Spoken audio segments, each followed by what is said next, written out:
사도신경으로 우리의 신앙을 고백하겠습니다. 나는 전능하신 아버지 하나님 천지의 창조주를 믿습니다. 나는 그의 유일하신 아들 우리 주 예수 그리스도를 믿습니다.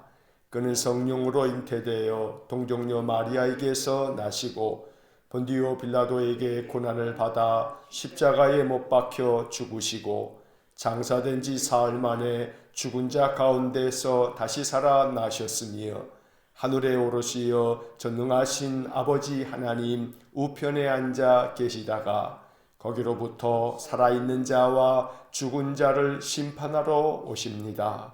나는 성령을 믿으며 거룩한 공교회와 성도의 교제와 죄를 용서받는 것과 몸의 부활과 영생을 믿습니다. 아멘. 오늘 아침 우리에게 주시는 하나님의 말씀은 시편 14편의 말씀입니다. 시편 14편 1절부터 7절까지의 말씀 제가 봉독하겠습니다. 어리석은 자는 그의 마음에 이르기를 하나님이 없다 하는도다. 그들은 부패하고 그 행실이 가증하니 선을 행하는 자가 없도다. 여호와께서 하늘에서 인생을 굽어 살피사 지각이 있어 하나님을 찾는 자가 있는가 보려 하신즉 다 치우쳐 함께 더러운 자가 되고 선을 행하는 자가 없으니 하나도 없도다. 죄악을 행하는 자는 다 무지하니야. 그들이 떡 먹듯이 내 백성을 먹으면서 여호와를 부르지 아니하는도다. 그러나 거기서 그들은 두려워하였으니 하나님이 의인의 세대에 계심이로다. 너희가 가난한 자의 계획을 부끄럽게 하나 오직 여호와는 그의 피난처가 되시도다. 이스라엘의 구원이 시온에서 나오기를 원하도다. 여호와께서 그의 백성을 포로된 곳에서 돌이키실 때에 야곱이 즐거워하고 이스라엘이 기뻐하리로다. 아멘. 이 시편 14편의 말씀에서 다윗은 지혜롭게 사는 것이 무엇인지, 또 반대로 어떠한 것이 어리석은 삶인지 이것을 대조하면서 우리에게 지혜로운 삶을 선택하여 살 것을 가르쳐주고 있습니다. 그래서 이 시편 14편의 첫 구절은 어리석은 자는 이렇게 시작합니다. 우리가 시편 1편을 아주 익숙하게 잘 압니다. 시편 1편의 첫 구절, 시편의 첫 단어는 복 있는 사람은 이렇게 시작이 됩니다. 시편은 복 있는 사람이 무엇인지, 복 있는 사람은 어떻게 사는지 이걸 가르쳐 줄 뿐만 아니라 오늘 이 14편의 말씀에서는 어리석은 자는 어떠한 자인지, 어리석은 자들은 결국에 가서 어떻게 되는지 이러한 말씀들을 가르쳐 주고 있는 것입니다. 1절 말씀에서 다윗은 이렇게 이야기합니다. 어리석은 자는 그의 마음에 이르기를 하나님이 없다 하는도다. 세상의 어리석은 자들은 영적으로 무지하기 때문에 하나님이 없어, 있긴 뭐가 있어, 이렇게 자꾸 마음에 생각하며 또 말한다는 것입니다. 하나님이 없다고 여기는 자들은 나름대로 과학적인 근거도 되고 이렇기 때문에 신이라고 하는 것은 없는 거야 하고 많은 이야기들을 쏟아내지만 다윗은 깊은 통찰력을 가지고 이야기합니다. 그러한 자들은 다 어리석은 자다. 사실 하나님이 없다라고 하는 것을 증명해낼 자가 없습니다.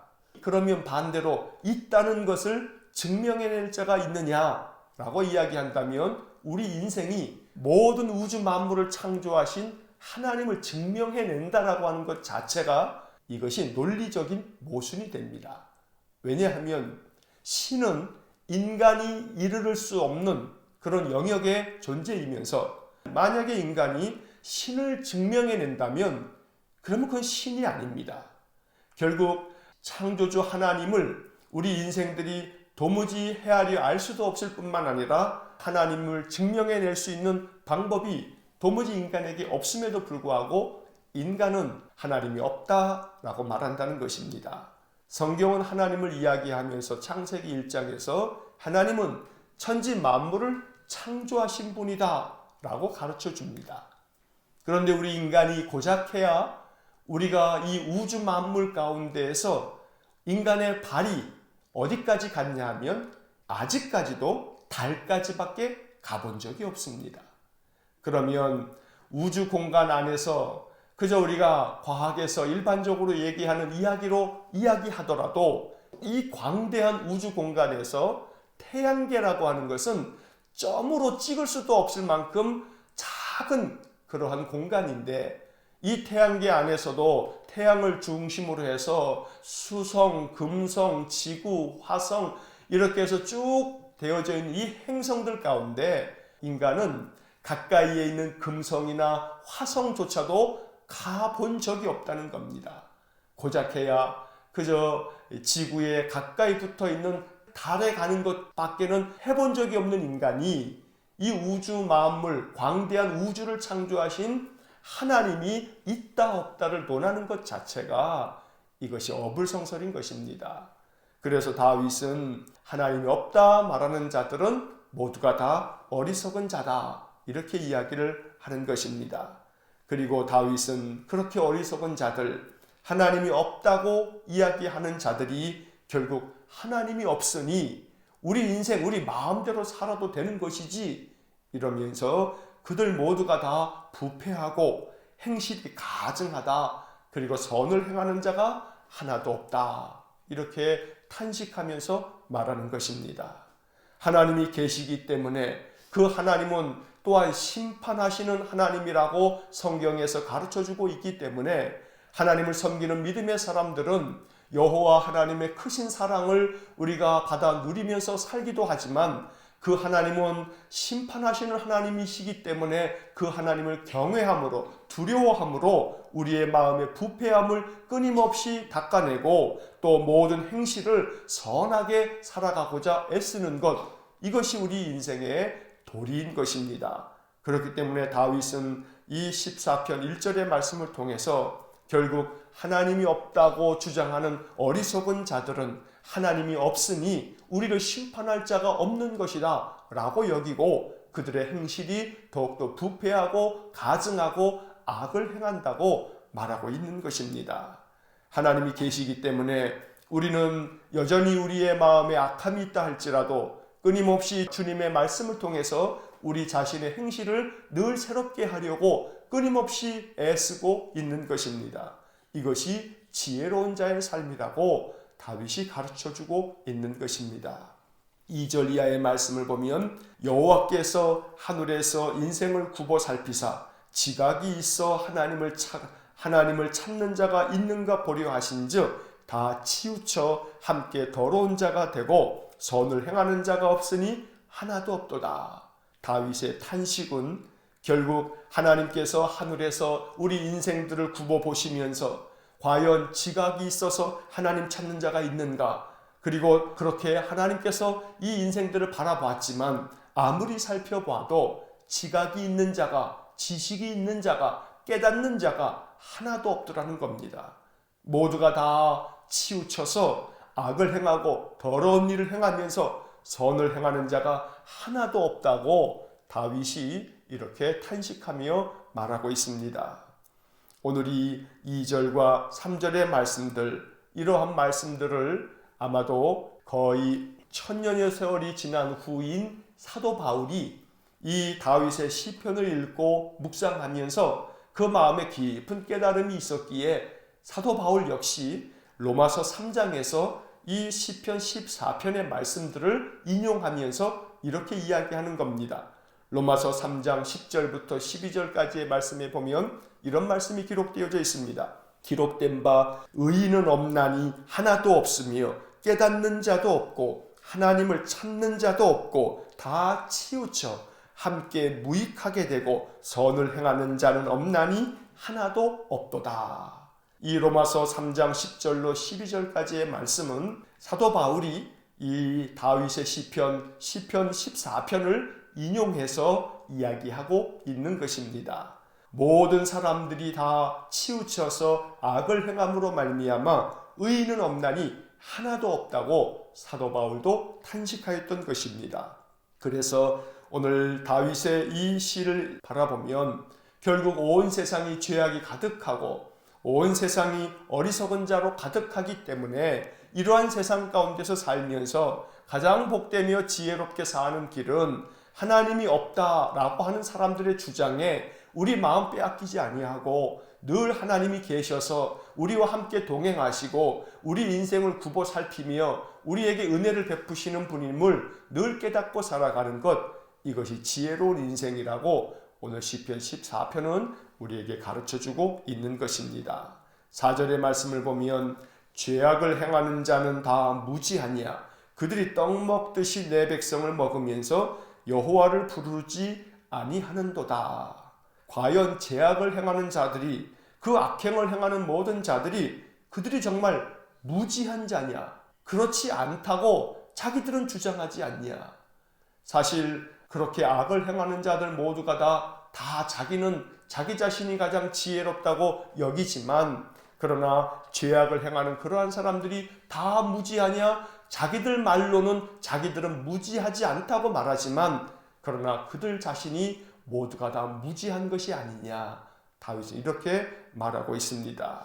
그들이 떡 먹듯이 내 백성을 먹으면서 여호와를 부르지 않는다. 이 말은 떡 먹듯이 그렇게 내 백성들, 하나님 섬기는 백성들을 괴롭히고 그들에게 악을 행하면서 하나님을 부르지 않는다. 하나님 찾지 않는다. 왜냐하면 그들에게는 하나님이 없다는 생각이 그들 속에 깔려있기 때문에 결코 하나님을 부르는 일도 없고 그저 떡 먹듯이 악행을 저지른다 라고 말하는 것입니다. 그런데 이제 반전이 이루어집니다.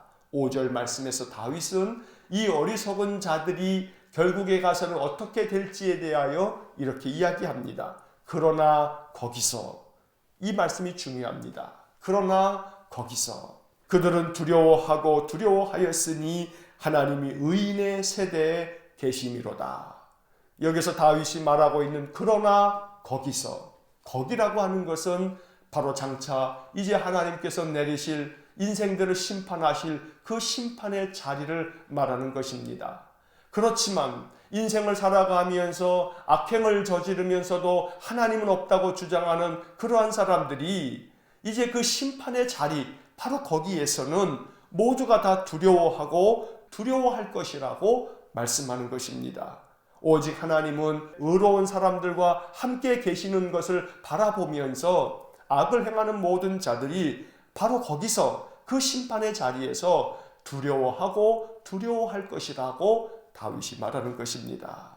6절 말씀, 너희가 가난한 자의 계획을 부끄럽게 하나 오직 여호와는 그의 피난처가 되시도다.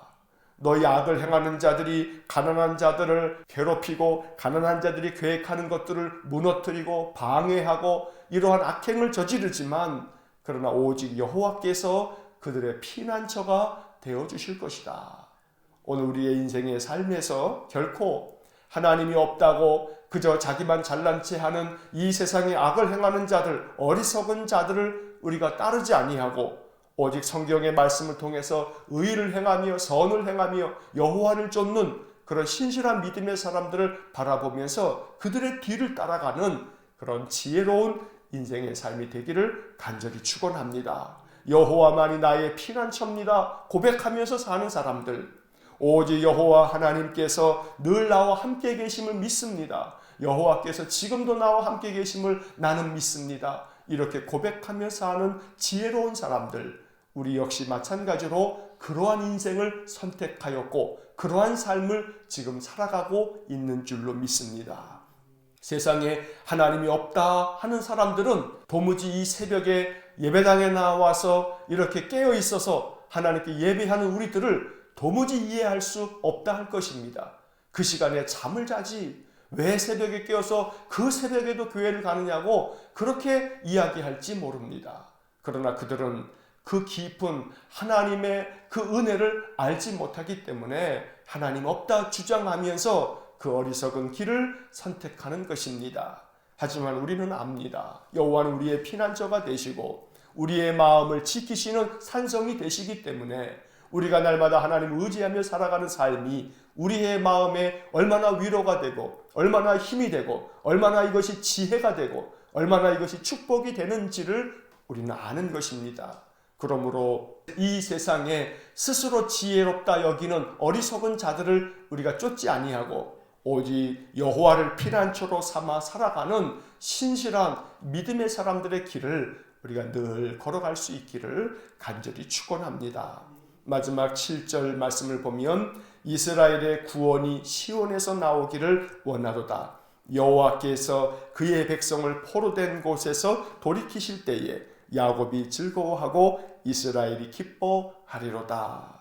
결국 마지막에 가서 하나님의 그 심판의 자리, 바로 거기에서 악을 행하는 모든 어리석은 자들은 두려워하고 떨겠지만, 그러나 하나님의 구원함을 얻는 구원받은 백성들은 그 모든 포로된 곳에서 하나님께서 돌이켜 주심으로 말미암아 즐거워하고 기뻐할 것이다 라고 말씀하고 있습니다. 우리는 포로된 그러한 형편 가운데 지금 사는 것은 아닙니다. 하지만 우리들의 인생의 삶에서 이 인생의 삶 자체가 우리의 마음을 끊임없이 가두는 그러한 포로된 그런 형편 속에 우리의 마음이 처할 때가 많습니다. 물질의 문제 때문에 포로가 되어 있습니다. 육신의 건강의 문제 때문에 포로가 되어 있습니다. 자녀손들의 문제 때문에 적잖이 마음이 포로가 되어 있습니다. 인생의 여러 가지 많은 모양들이, 우리의 삶의 모양들이 우리의 마음을 가두어 두어 마치 우리가 포로된 자처럼 이렇게 갇혀 있을 때가 있다는 겁니다.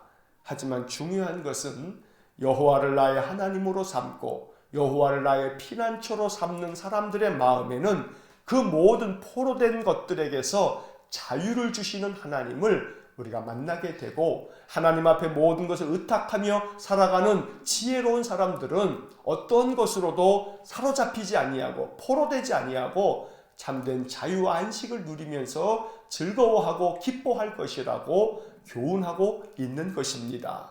우리의 마음을 얽어매는 것들이 많습니다. 우리의 연약한 인생의 삶 자체가 끊임없이 우리의 마음을 무겁게 하고 사방으로 우리를 우겨쌉니다. 그러할 때에도 여호와 하나님의 구원하심을 바라며 하나님께 기도하고 또 의지함으로 하나님께서 우리의 영혼 가운데 즐거움과 기쁨을 충만하게 부어주시기를 간절히 축원합니다. 그래서 여호와 하나님은 계시며 여호와 하나님은 나의 피난처 되시고 여호와 하나님은 나의 선한 목자 되신다고 고백하면서 인생의 삶을 한날 한날 살아나갈 수 있기를 주의 이름으로 간절히 축원합니다. 기도하겠습니다. 신실하신 하나님을 찬송합니다. 우리에게 연약하지만 지혜를 주셔서 하나님을 찾는 마음을 주셨으니 감사합니다. 여호와는 나의 피난처시고 여호와는 나의 산성이며 나의 힘이 되시니 오직 여호와께 피하여 여호와 하나님 주시는 힘을 가지고 인생의 삶을 살아가기를 소원하는 믿음의 사람들이 이른 새벽에도 예배당에 나오고 또한 우리 성도들이 아침마다 또 낮에도 밤에도 여호와 하나님을 찾고 하나님께 기도하고 찬송하고 말씀을 붙잡고 사오니 하나님 하늘의 문을 여셔서 이렇게 하나님을 찾는 우리들에게 하늘의 은혜를 충만하게 내려주시기를 간절히 원합니다. 세상을 살아가며 세상 일에 대하여 스스로 지혜롭다 하나 하나님은 없다 하면서 어리석은 길을 걸어가는 이 세상에 악을 행하는 자들을 하나님 우리가 따르지 않고 오직 여호와 하나님만을 신실하게 섬기는 삶을 따르는 저희 모두가 되게 하여 주옵소서. 그리하여 우리의 인생의 삶이 참으로 하나님 앞에 칭찬받고 하나님께 큰 상급을 받는 그날이 있을 줄로 믿습니다. 날마다 여호와의 구원을 인생의 삶에서 누리면서 참된 자유와 안식을 가지고 인생을 사는 저희 모두가 되게 하여 주옵소서. 사방으로 우겨싸임을 당하듯 우리의 마음을 억압하고 우리의 마음을 포로 삼는 인생의 문제들이 많이 있지만 그 모든 것조차 여호와 앞에 나와 간구함으로 십자가 아래 모든 것 내려놓음으로 우리의 마음에 자유가 있기를 원합니다. 진리를 알지니 진리가 너희를 자유롭게 하겠다 말씀하셨으니 그 약속의 말씀을 우리 심령 가운데 이루어 주옵소서. 오늘도 한날의 삶을 주님께 의탁합니다. 하루 종일 우리의 마음에 즐거움과 기쁨이 충만하게 하시고 감사가 넘치는 복된 하루가 되게 하여 주옵소서. 모든 것을 주님께 의탁하며 예수님 이름으로 기도하옵나이다. 아멘. 우리 구주 예수 그리스도의 은혜와 하나님 아버지의 극진하신 사랑과 성령의 교통하심이 날마다 여호와 하나님을 따르며 그 하나님을 의지하며 인생의 모든 삶을 가장 지혜롭게 살아가기를 소원하는 머리 숙인 믿음의 사람들 위해와 몸된 교회와 성도들 위해 영원토록 함께 하시길 축원하옵나이다. 아멘.